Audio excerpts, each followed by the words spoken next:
Bismillahirrahmanirrahim. Assalamualaikum warahmatullahi wabarakatuh. Alhamdulillahirrahmanirrahim.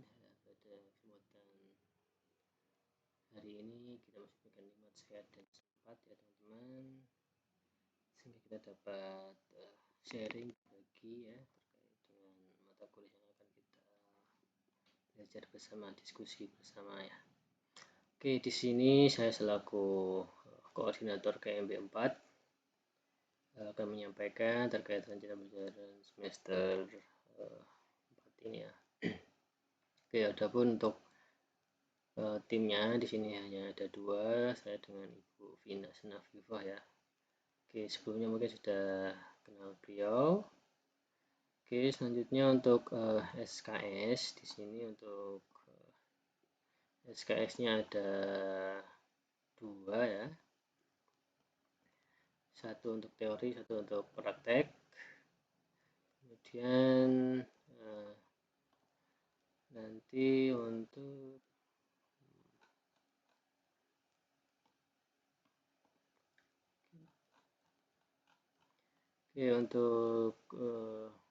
pembelajarannya sendiri nanti bisa dengan ini ya, nanti dengan modul pelajaran.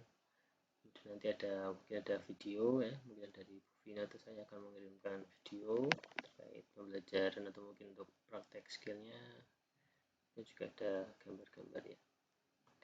Oke, untuk KMB 4 ini kita akan belajar terkait dengan sistem dokumen. Itu nanti dengan saya ya, ini sudah paham ya untuk dengan teori dokumen, sudah dapat di semester sebelumnya ya dokumen. Oke, kemudian untuk Bu Vina nanti akan belajar terkait dengan sistem perkemihan. Oke, untuk SKS-nya tadi ada 2 ya, ada 2 untuk teori dan 2 teori, 1 teori 1 praktek. Jadi pertemuannya hanya 14, nanti untuk teorinya 7 kali, prakteknya 7 kali juga. Selanjutnya nanti untuk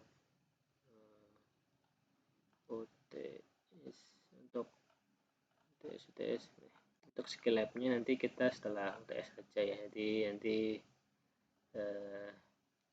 fleksibel nanti untuk UTS-nya, untuk skill lab-nya nanti mungkin bisa seperti yang kemarin saya dengan Vina masuk ya nanti, tapi bisa tukeran dengan kelas A dan B seperti itu, atau mungkin nanti setengah-setengah ya, nanti mungkin teman-teman di kelas B ada 28 ya, nanti bisa dibagi lah 99 atau mungkin kok 29 sih, bisa dibagi 14 seperti itu ya, biar lebih paham juga teman-teman untuk praktek. Oke, untuk jadwal luas ini nanti akhir April ya sampai awal Mei, nanti mungkin kalau nggak ada perubahan ya, coba dicek di Kaldik lagi. Oke, ini sangat cepat sekali ya, sekarang udah hampir pertengahan Maret, kemudian nanti sudah awal Mei atau mungkin akhir April sudah UAS. Oke, di sini untuk pertemuan nanti saya dan Bu Vina itu hanya masuk sekali teman-teman ini ya. Jadi saya masuk terkait dengan sistem dokumen, kemudian nanti Bu Vina perkemihan, kemudian nanti minggu depannya lagi, nanti 2 minggu depan lagi teman-teman akan mempresentasikan makalahnya. Nah, ini nanti ada 4 ya makalah, nanti teman-teman bisa presentasikan ya, mungkin saat ini via daring ya. Kalau seandainya nanti tatap muka mungkin nanti bisa juga di kelas seperti itu. Ini nanti untuk kelompoknya dibagi 4 ya. Ini presentasi terus sampai UTS ya, sebelum UTS presentasi. Oke, langsung aja ya untuk rancangan penugasan. Di sini teman-teman nanti bisa dibaca ya. Di sini nanti yang sistem dokumen luka bakar dengan saya, kemudian nanti Bu Vina terkait dengan CKD, kemudian saya dengan kuantitas, Bu Vina dengan BPH. Ya, ini nanti untuk buat tugasnya ada LP ya seperti biasa, kemudian ASCAP nanti bisa bikin kasus ya. Kasusnya dibuat sendiri ya, seperti mungkin kemarin waktu di IGD teman-teman dapat kasus luka bakar, mungkin bisa dibuat aja, malah dibuat secara aslinya ya, seperti itu. Kemudian dibuat dengan rencana tindakan ya, ini untuk rencana tindakan mungkin terkait dengan tindakan nursing ya, yang onek yang nursingnya itu kita bisa mengambil dari jurnal seperti itu. Oke, kemudian itu dibuat PPT ya, ada LP ASCAP, bisa jurnal di PPT-nya itu atau mungkin seandainya nggak muat di ASCAP-nya nanti bisa di hyperlink ke Word. Itu hampir sama untuk penugasannya. Untuk isinya ini ya, untuk template-nya teman-teman nanti bisa sesuaikan dengan template. Di sini cover, kata pengantar, daftar isi bab 1, bab sampai bab 5, daftar pustaka. Dan sini sudah ada juga terkait dengan ketentuan penulisannya. Nanti teman-teman juga sekaligus berlatih untuk membuat skripsi seperti itu. Oke, selanjutnya untuk penilaian ini ada kehadiran ya, saya harap dilakukan 100% ya karena daring. Kemudian untuk penugasan nanti 20, UTS 35, kemudian UAS nilainya adalah 45. Mungkin kalau teman-teman mau protes nanti bisa juga ya, saya mau UASnya 50% ya, gitu boleh. Oke, untuk RPS seperti ini ya, nanti bisa ditanyakan bila mengalami kesulitan untuk kurang paham ya. Oke, lanjut aja mungkin ya untuk terkait dengan materinya.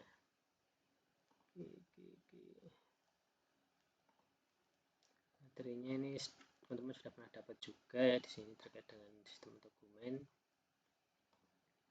Jadi mungkin saya sedikit review aja.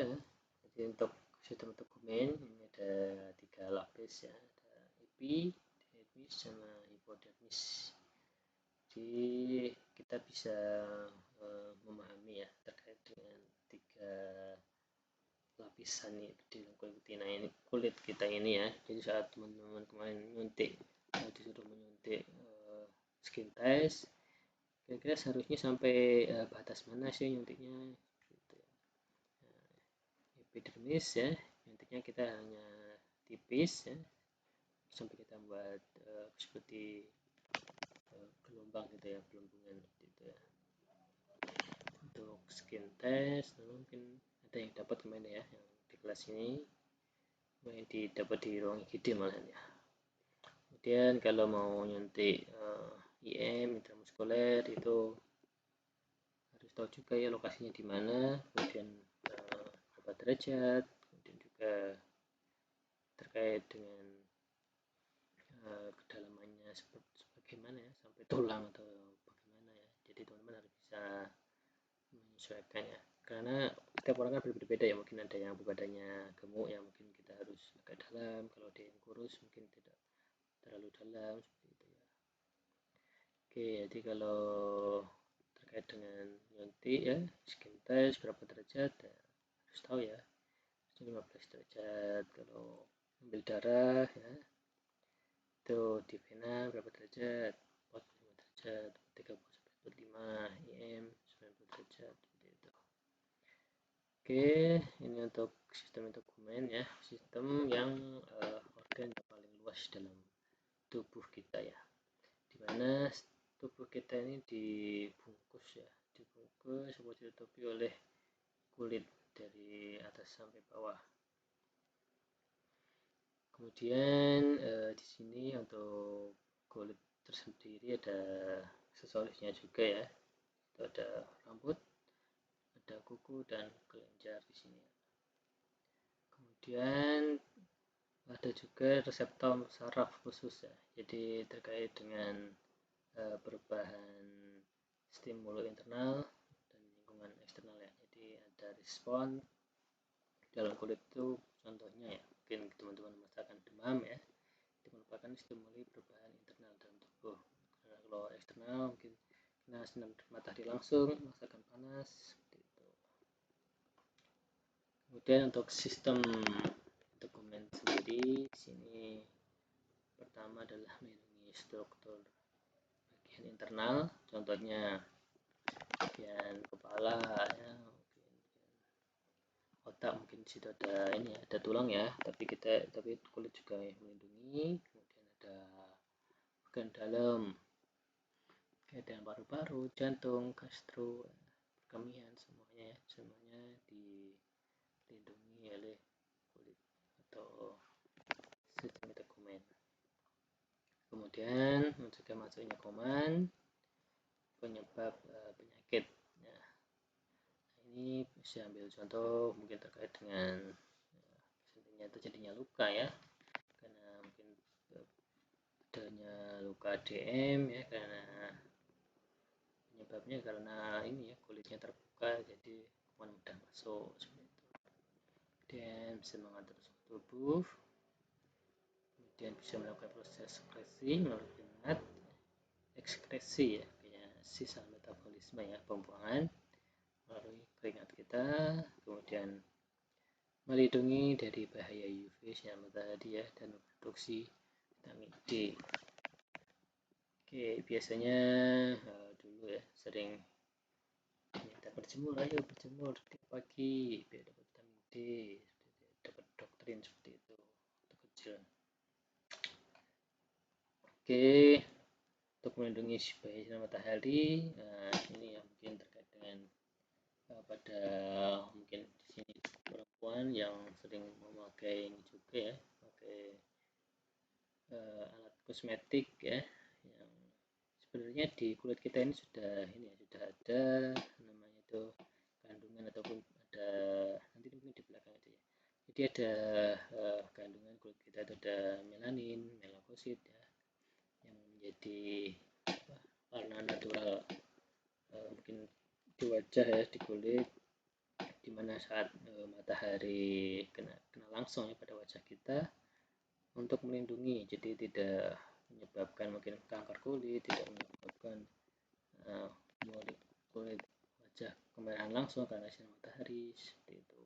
Tapi karena menggunakan kosmetik yang berbahaya, bisa mengikis, bisa mengurangi kadar si melanin itu ya. Nah, itu mungkin nanti saya bahas ada materi selanjutnya di slide selanjutnya. Oke, ini tadi mengulang lagi ya. Ada bagian epidermis, dermis, ada subdermis, subkutan ya, biasanya ada subdermis juga, ada atau hipodermis. Oke, di sini untuk bagian epidermis ya, di sini tadi sedikit saya singgung tadi terkait dengan ada pigmen gelap ya, yang memberikan warna kulit atau melanin ya, itu maksud ya. Nah, ini tadi ya fungsinya tadi bisa untuk melawan sinar UV ya. Itu. Dan sini ada keratinosit, ada protein yang memberikan kekuatan, fleksibilitas dan anti air. Jadi kulit kita ini merasa fleksibilitas. Nah, di sini ada keratinosit. Kemudian ada sel marker di sini dengan berkaitan dengan indera sentuhan, atau ada sistem peraba ya, di mana kulit kita ini untuk salah satu inderanya adalah untuk sistem peraba. Kemudian ada sel Langerhans di mana untuk membantu sistem kekebalan tubuh. Dan juga ini ya, untuk luas permukaan pada kulit itu sekitar 18 meter persegi ya pada orang dewasa. Mungkin nanti teman-teman bisa cari referensi lagi ya, mungkin pada anak-anak berapa luasnya, bisa di searching. Oke, kemudian ini untuk di bagian epidermis ya, dimana ini sangat luar biasa sekali sistem dokumen ini, banyak sekali terkait penamaan juga yang luar biasa. Ada namanya di sini, ada keratinosis, kemudian sampai Langerhans tadi. Di sini ada melanosit, kemudian ada Merkel cell tadi ya, yang dengan indera peraba tadi. Ada sensornya neuron ya, jadi pada kulit ini tadi ada peraba ya, dimana ada sistem sampai ke otak, sensori neuron. Jadi sistem Merkel ini bisa menyalurkan ke neuron atau ke otak. Oke, untuk lapisan nanti bisa dibaca di sini sudah saya buat terkait dengan pengertiannya untuk sistem lapisan di epidermis. Kemudian di bagian dermis sendiri, di sini ada lapisan papiler, kemudian ada lapisan retikuler. Nanti bisa dicek juga apakah ini sesuai mungkin terkait dengan referensinya saat ini ya. Mungkin ada perbedaan, nanti bisa di-sharingkan juga. Oke, untuk di dermis ini ada penyusun utama yaitu adalah kolagen, kemudian ada serat retikuler dan serat elastis. Oke, kemudian di sini ada lapisan kulit dermis, ini ada 5 ya, ada kelenjar keringat, kemudian tadi ini ya untuk pengatur suhu tadi ya, di sini kan ada kelenjar keringatnya, kemudian ada kelenjar minyak di sini untuk mencegah jadinya kekeringan. Jadi wajah kita mungkin sering berminyak itu ya, itu untuk mencegah kekeringan biar kulit kita tuh lembab seperti itu. Kemudian di sini ada untuk folikel rambut ya, ada bagian akar di lapisan dermis, kemudian ada saraf penerima rangsangan sentuhan, berfungsi sebagai sensori penerima rangsangan sentuhan yang kemudian dikirimkan ke otak. Ini tadi ya sel Merkel tadi. Oke, kemudian ini untuk kesimpulan singkatnya, di mana dermis ini untuk merupakan tempat cadangan energi padat yang sewaktu-waktu digunakan tubuh untuk beraktivitas. Jadi seandainya gula dalam tubuh kita sudah berkurang atau hilang, jadi di dalam bawah kulit ini ada jaringan lemak. Jadi itulah fungsinya nanti akan digunakan oleh tubuh untuk beraktivitas. Jadi mungkin di sini ada yang ingin diet ya, harusnya itu ini dulu ya, mengurangi gula, kemudian saat beraktivitas nanti biar jaringan lemak di bawah kulitnya itu bisa berkurang ya, seperti itu. Nah itu kenapa pada pasien yang ingin diet ya, orang-orang diet itu mengurangi lemak ya, mengurangi gula juga ya dalam untuk proses dietnya, karena saat kita ingat siapa tahu baru ini aja, baru gulanya aja yang terbakar ya, sedangkan lemaknya di bawah jaringan kulit belum berkurang sama sekali. Oke, selanjutnya di sini untuk subkutan ya, subkutan ini di bawah kulit yang mengandung lemak, kemudian pembuluh darah serta saraf yang berjalan jajar di permukaan kulit. Oke, fungsinya di sini untuk penahan ke organ dalam ya, kemudian membantu bentuk pada tubuh, mengendalikan suhu tubuh, dan sebagai tempat penyimpan cadangan makanan juga. Ini hampir sama ya dengan dermis tadi, karena mungkin ini ya jarak dengan dermis dengan hipodermis ini berdekatan ya. Oke, di sini jadi saat luka itu kenapa ada darahnya ya, mungkin lukanya itu sampai ke bagian ini juga, bagian di hipodermis ya, jadi darahnya bisa keluar. Nah, seandainya teman-teman kemarin waktu mengalami ini ya, mendapatkan suntik, merasakan sakit, nyeri ya, itu sebenarnya itu sampai di bagian apa ya, bagian merasakan nyeri buat PR ya, bagian di epidermis, apodermis apa hipodermis, kenapa disuntik kemarin merasakan nyeri, nanti bisa teman-teman cari. Oke, kemudian untuk selanjutnya di sini terkait dengan analisis dokumen ya, aksesoris tadi ya, rambut dan kuku. Ini nanti teman-teman bisa mungkin ini aja untuk dipelajari aja, baca-baca. Dan untuk fungsinya ya, nanti bisa dipelajari juga, nanti bisa keluar di UTS ya. Jadi untuk kulit nanti bisa kita ini ya, kita mungkin secara logika aja ya. Rambut di kepala fungsinya untuk apa, rambut di alis, di kelopak mata, kemudian rambut di hidung, kemudian rambut di bagian tangan, kaki, sebagainya. Nanti teman-teman bisa secara logika aja, tidak perlu kita secara teori, jadi bisa dipahami seperti itu ya. Oke, contohnya ini hidung untuk menyaring darah, sebagainya. Oke, kemudian untuk fase rambut ya, nanti teman-teman bisa baca juga, ada fase pertumbuhan, pelarian, dan istirahat.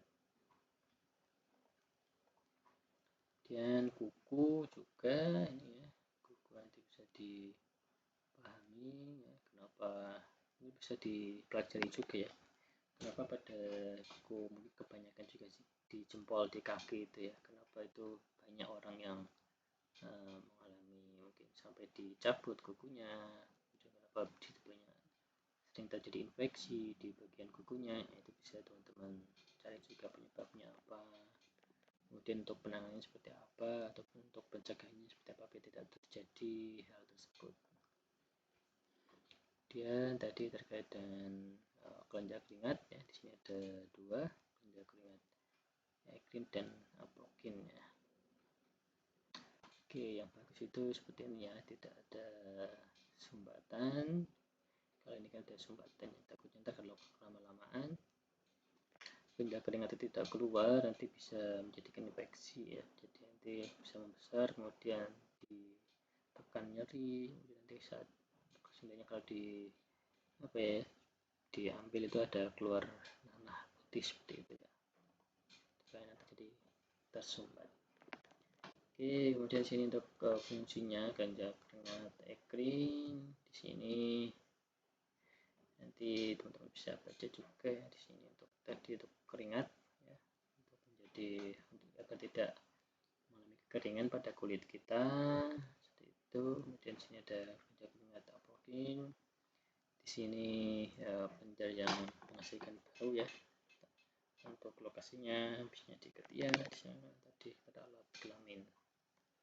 Ya, yang terpenting lagi adalah teman-teman di sini harus menjaga kebersihan ya, kebersihan kulit, dimana juga negara kita negara tropis, sebisa mungkin untuk mandi ya, mandi 2 kali lah, jadi biar tidak jadi jamur ya, karena itu kan lembab, juga bisa terkait dengan di kulitnya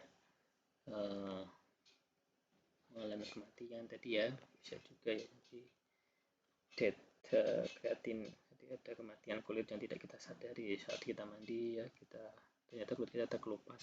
Nah, itu yang penting adalah teman-teman di sini ya bisa menjaga kebersihan, kemudian bisa selalu mencuci tangan ya, apalagi untuk teman-teman mungkin tangannya kotor langsung megang wajah, itu kan bisa menyebabkan jerawat untuk teman-teman yang masih ini ya, masih pubertas ya, masih tinggi kadar untuk hormonnya, stres, itu bisa juga ya.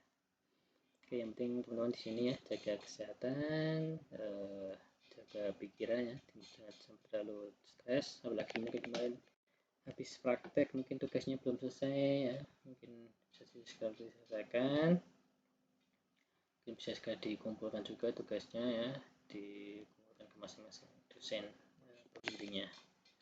Ya teman-teman, itu yang dapat kami sampaikan, kurang lebihnya mohon maaf, semoga bermanfaat ya. Saya akhiri, assalamualaikum warahmatullahi wabarakatuh.